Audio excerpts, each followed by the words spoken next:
Good evening. Scripture reading this evening will be 1 Peter chapter 4, verses 8 through 10. Most important of all, continue to show deep love for each other, for love covers a multitude of sins. Cheerfully share your home with those who need a meal or a place to stay. God has given each of you a gift from his great variety of spiritual gifts. Use them well to serve one another.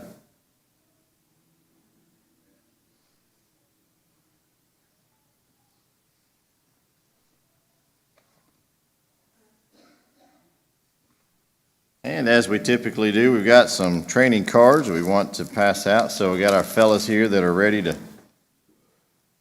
help.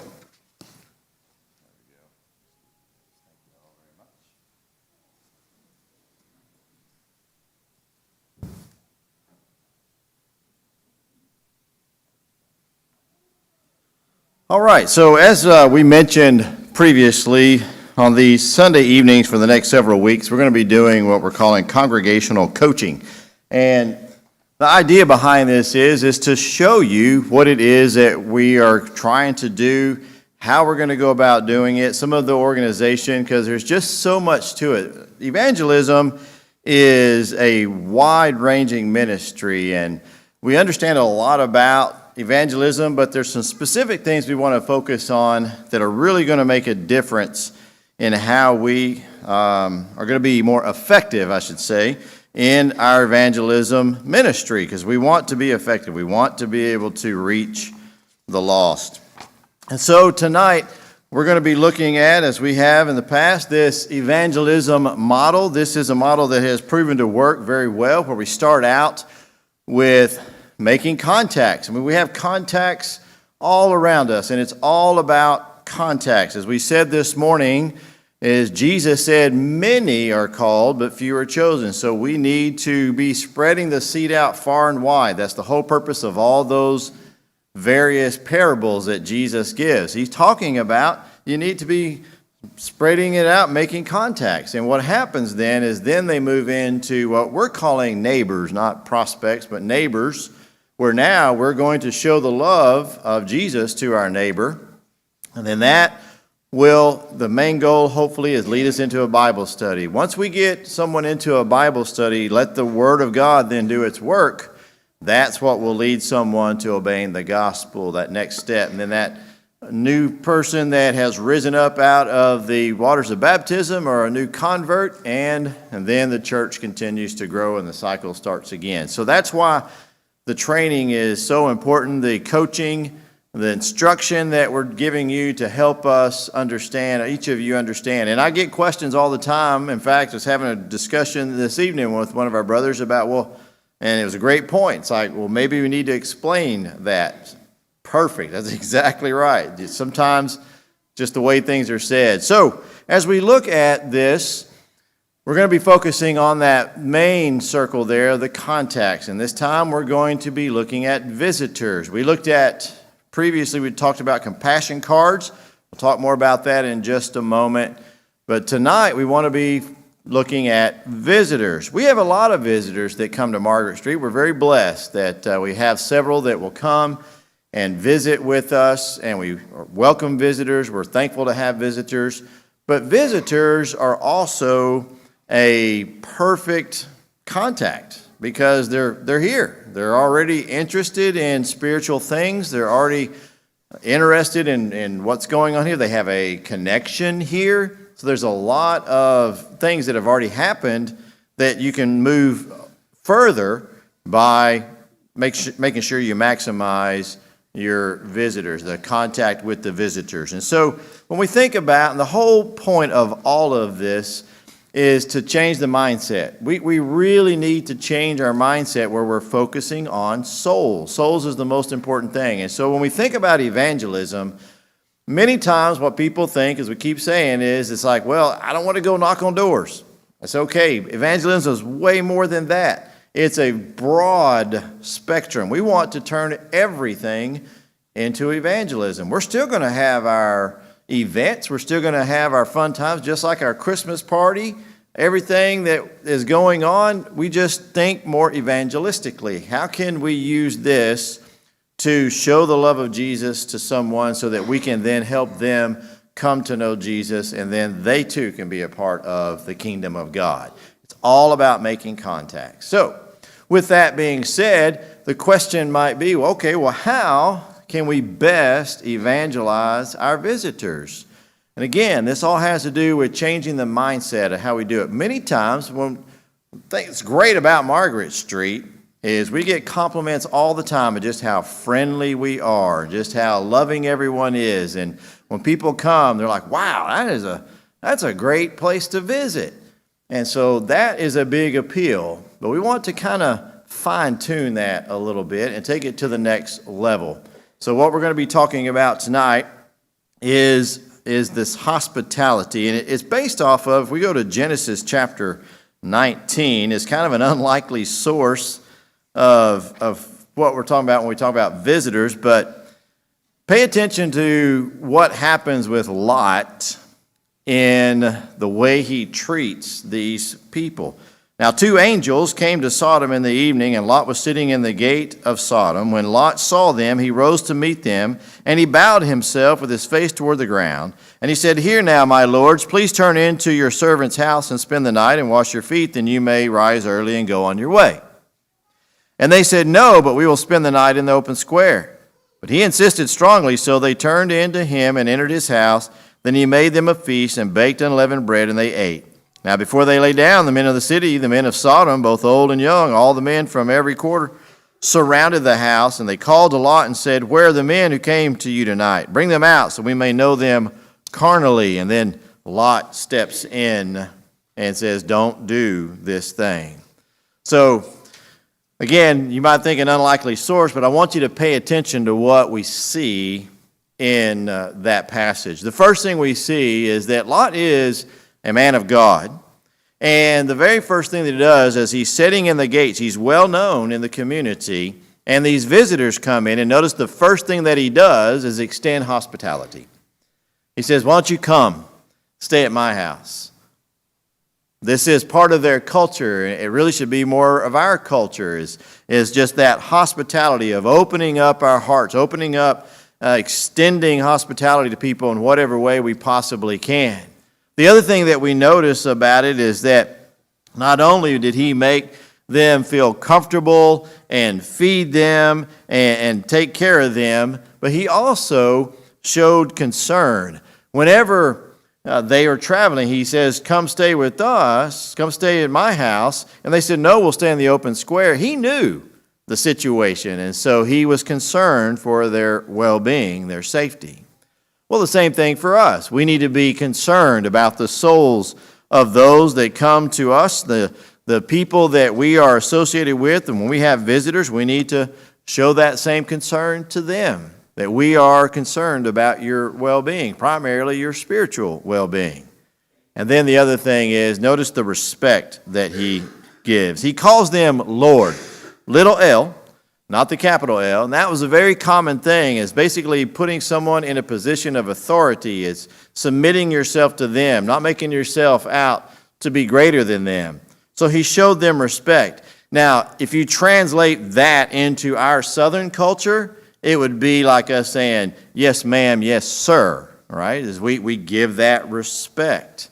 And so he showed them respect. So there's 3 very important things that we can pull from just this one biblical account. There's many others of hospitality, concern, and respect being given to visitors. And we want to take that and use that in our own method of dealing with our visitors. Now, we have a message here from Rob, and concerning this, he's going to set up what we're about to talk about with this training card.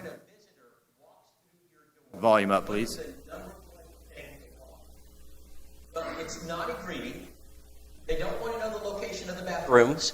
They want to sit down. If a visitor wants to sit down, what should you do?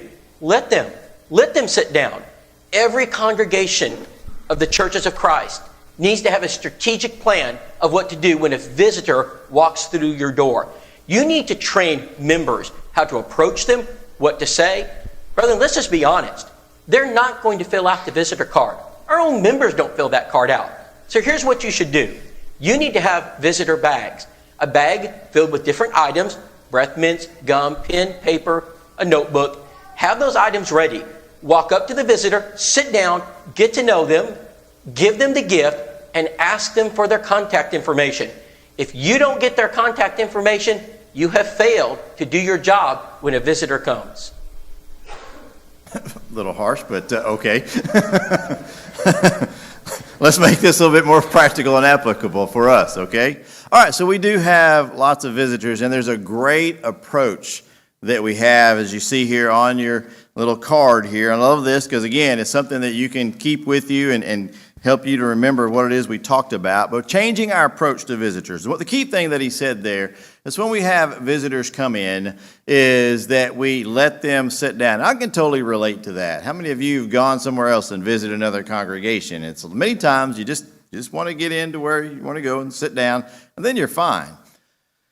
So in this case, when we have visitors come in, we have greeters already many times that are handing out bulletins. That's perfectly fine. Hey, how are you? Glad to have you with us today. Right this way. Just point them the direction. Where things begin to change and what we want to do different is a visitor team. And so what the visitor teams are going to do is, this is part of this new model that we're trying to implement, is we're going to assign teams. Many of you signed up. You put your name on that survey that you're interested in helping with this particular ministry. And so we're going to get between Trevor Bostwick and Billy Hudgens. They'll be talking with you and putting together these teams that are going to be what we're going to call pew greeters, or the pew teams. Or maybe you'll come up with your own name. I'm not sure. But basically what's going to happen is when somebody comes in, we have people who are prepared, who are ready to, and are looking for visitors and identifying the visitor. And so they go up to the visitor to talk to them, introduce themselves. Here's a few things that we want to make sure that you understand what needs to happen. So as I mentioned, there'll be assigned teams, families, people who are going to be helping doing this. And the objective is to simply welcome them and to introduce yourself and introduce them to Margaret Street. And as he said, trying to get information. That just provide information, give information. One thing that you don't want to do is you don't want to hover over them. So one of the things that happens often is when somebody's sitting down is that we walk up and I'm going to borrow you for just a second. And we hover over them like this, right? Hey, it's so good to have you here. We're hovering. It's a little uncomfortable. And so, what would be more comfortable? Sitting down. Right? Hey, how are you? Glad to have you here. By the way, he is a visitor, so. We are glad to have you. So sit down and start chatting. Just have a conversation with them.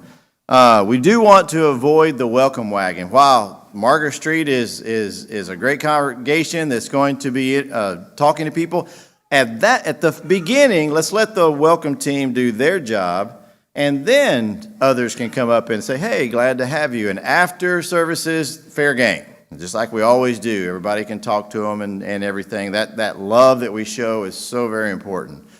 But this initial contact is whenever they sit down, this team is trying to get some information from them. So one of the things you don't want to do is you don't want to interrogate them. Don't want to hover over them. Don't want to interrogate them. But simply have a conversation with them.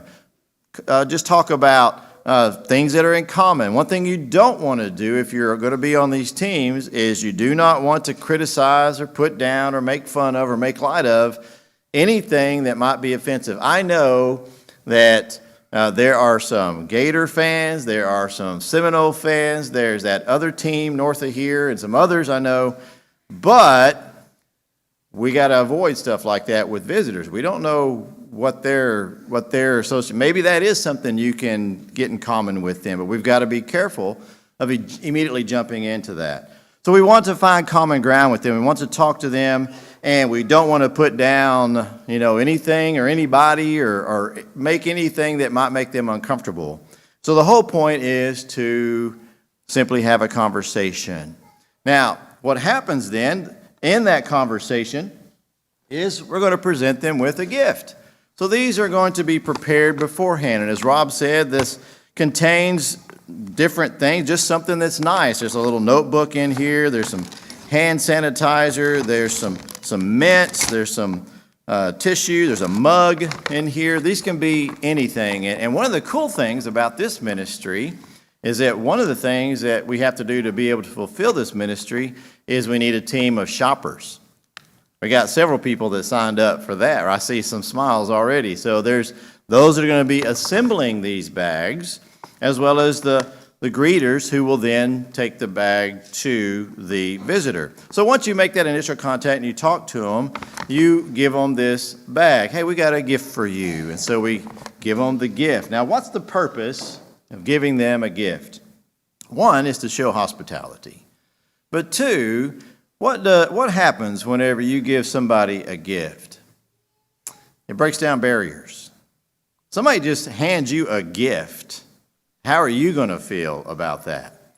You're going to feel a lot more comfortable, like, wow, that's pretty cool. I remember when we went to visit up in Dunlap, Tennessee, first time walking in the door, and somebody walked up to me and Andrea, and they said, hey, we're so glad to have you here. Are you visiting us? I said, yeah, we're here just for tonight. And oh, we're so glad. Hey, we got some friendship bread for you. And it was one of the members liked making this bread. And it was delicious. But it immediately just kind of, all right, this is very comfortable. So what a gift does is it breaks down barriers. It opens up the heart. It helps people relax a little bit.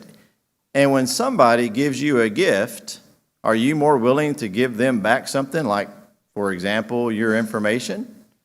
That's the main point of doing that. So what winds up happening is as we're talking to them, we want to find out a couple of things. One, we want to find out, are they a visitor or are they a member of, they're visitors, but are they visitors that are members of the church somewhere else that are just passing through? Being a beach town and near the beaches and everything, we have many people that come down. They're visiting on vacation. They're members of the church. Those don't really qualify. You can still give them a gift bag. That's perfectly fine. But as far as trying to get their information, we can still get their information, but it's not for the purpose of a contact that we're wanting to evangelize. What we're really interested in are those who are local. And y'all, we get a lot of local visitors. We get people who moved into town, and we're going to be talking about that next week, by the way, moved into town that visit. We got others that come to visit for various reasons. They live around the corner, whatever it is. Those are the ones that we really want to focus on. Those are the ones that we want to be able to get to our neighbors list. And so we have these bags, we have everything prepared beforehand, and then we present it with love, letting them know, it's like, hey, we're glad you are here. I mean, does that not convey the fact that we're happy you're here? Here's a gift. And so with that, then we move them into, hey, can I get some information from you? Because we just want to send you some cards and let you know how much we appreciated you being here. I mean, just be upfront, be honest with them. We're gonna send you some cards. And they're going to give you your information. 9 times out of 10, from all of the things that we've seen happen, when you give somebody a gift, they'll give you your information. And so what you do then with this contact card is then you get their information, but the key thing is don't hand them the card or say, hey, would you fill out that card in the pew? Instead, you fill it out for them. Get their information. And that's been a much more effective way of getting the information so that we now have them on our neighbors list. So you fill out the card, you be prepared beforehand, having everything ready. And then at that point, we can start talking, other people can then start talking to them and everything else because we have done what it was we're trying to achieve on that. Now, contact cards, let's talk about that real quick. This morning, mentioned that we're asking you to take your card that you have, your neighbor's list, and give us a name off of this, one that we can show the love of Jesus to. And what happens is we have these contact cards. What we're doing is we're now taking just a name and we're putting it to more information. We're finding out, okay, what's their address? What's the relation? So if you see on that contact card, if you can read that, some of the things that are on there is the first thing we want to know, of course, is their address, phone and email. Then also, we want to know what religion are. Do they have any religion? We want to know things about their life. Are they married? Are they single? What type of contact is this? Is it a new mover? Is it a visitor? Is it a referral? Is this, for example, sometimes some of the contacts that we're receiving, and to God be the glory, are wayward members. All right, so what is the contact type?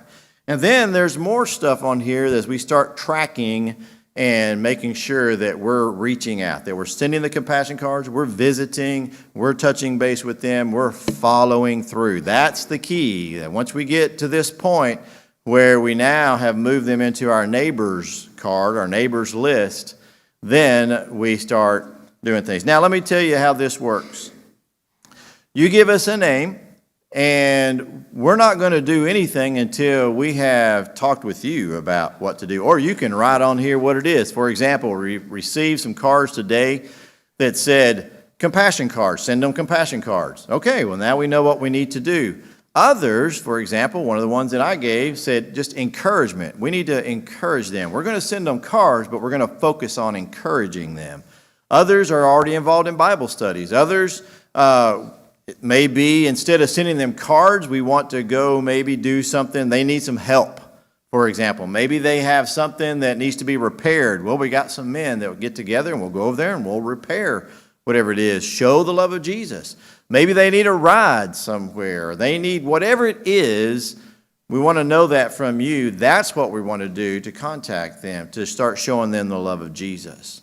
Now, again, as we mentioned, that if we get one name from all of the adults in Margaret Street, that's over 170 names. We're not going to start working 170 contacts immediately. We're going to start with about 10 to 12, 15 max, where we're starting this process, which, by the way, last week we talked about compassion cards.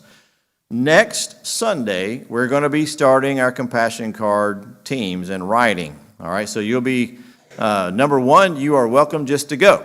All right, so just go. So 5 o'clock before services, and then at 7 o'clock after services. 2 different times are available. We're going to meet 1 hour before and 1 hour after.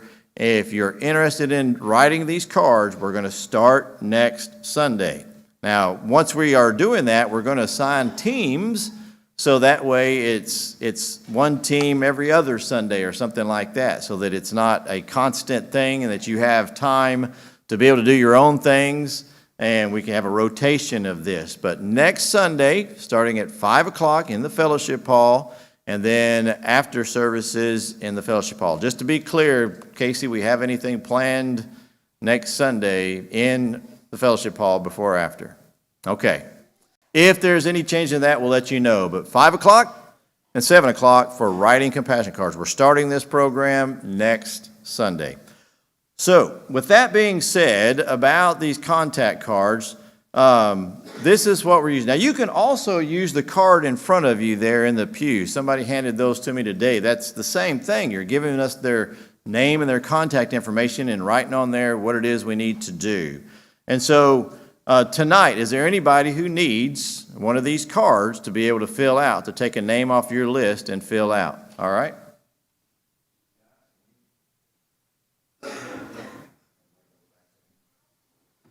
So if you have somebody on your list that you want to fill out, that you want to give us more information, just raise your hand and we'll give you a contact card. And then if you'll just pass that back sometime to me, one of the elders, or to Casey, then we will add them to our neighbors list. And let me explain what that is. So what's going to start happening then, we're going to take these contact cards and we're going to add them to a master list of all of the contacts that we have, but we're going to have this neighbors list. Now, on this neighbors list, there's going to be several things we're going to do. For example, we're going to start inviting people to lunch, and there's going to be assigned people to do that. Now, if you want to take them to lunch, we're not going to step in your way. But we understand that if we're trying to do this all the time, then not everybody can afford to do that all the time. And so we'll have assigned people who are ready to take visitors to lunch. But in that, we're going to have a list, and that list is the working list, the one that is these contacts that have been activated, and it's one we're going to use the various approaches. And we're going to be publishing this in our bulletin. We have the prayer list, but now there's also going to be our neighbors list. This is going to be the list of names. We're only going to put their names in there and the connection so that you can be praying for them. So when you see these names in our neighbor list, and we know that we have a long prayer list on top of that, you'll now have these names that you can pray for. So when you go to the compassion card signing, you're going to get this list that will have their name and address and everything else and what we're doing and what we're writing the cards for, or if we're going to go do some benevolent act or something like that. Does that make sense to everybody so far? All right, so we're just trying to keep all of the information in front of you. It'll make more sense as we move along, as you'll see this list that we're going to be publishing in our bulletin starting next Sunday. So you'll see the names of the ones, and it's going to be called that, Love Our Neighbor List. Now let me just ask a quick question by show of hands. If you didn't know the Margaret Street Church of Christ, all right, and you finally come to visit because your neighbor keeps asking you, and you're okay, fine, I will come visit with you. And you walk in and you pick up a bulletin and you see this list of all these names. It says prayer list and all these names of cancer and everything else. And in there is a section that says Love Our Neighbor List, and your name is in there. Would that offend you? Raise your hand if that would offend you. All right, so I think we're all in agreement. Then that's a good way to present it. Okay? How about we talk afterwards? You can give us, if you have an opinion about it, we'll talk about it afterwards. But I just wanted to see if that was going to be acceptable. So, Angela, I'll get with you right after services, and we'll get your ideas on that. All right, that was the idea, so make it palatable so that everybody can see what it is we're doing. All right, explain that. I think that is everything. All right, so next week, we're going to be talking about new movers. There is a list that's available to the public. We can get access to that list. Also, House to House will provide that list to us if we need it. We have people who have access to that list here, and there's a method we're going to be using. It's very similar to the visitors that we're going to be using to be able to start reaching out to our new movers that come into this area. But the point of all this is that you can see we're taking multiple approaches to be able to evangelize and getting everybody involved. Most everybody can write a card. Those who don't want to write cards are good at repairing stuff, then we'll go do that. There's all kinds of things we can do to get each and every person involved in evangelism. So that's what we're doing with this congregational coaching. Tonight we talked about visitors. We already have several of your names. If you are extremely interested in being one of those families or one of those people that is the pew greeter, please talk to Billy or Trevor, okay? And they're going to start coordinating all that and get everything in place so we can have that in place within the next couple of weeks. All right, we have just now we need to go into as we gather, as I typically say, when we gather together as a congregation, we always want to give an opportunity to those who may be considering obeying the gospel, who have been studying and have now made the decision that they want to put on Christ. And so we're going to sing a song of invitation, and in that song of invitation, we invite you to come. If you have heard the gospel and you believe it and you're ready to confess His name, you've repented and confessed His name and then be baptized, we want to give you that opportunity. Or if there's someone who has a spiritual need, we also want to make that available to you as well. So if you have a spiritual need, let it be known as together we stand and sing.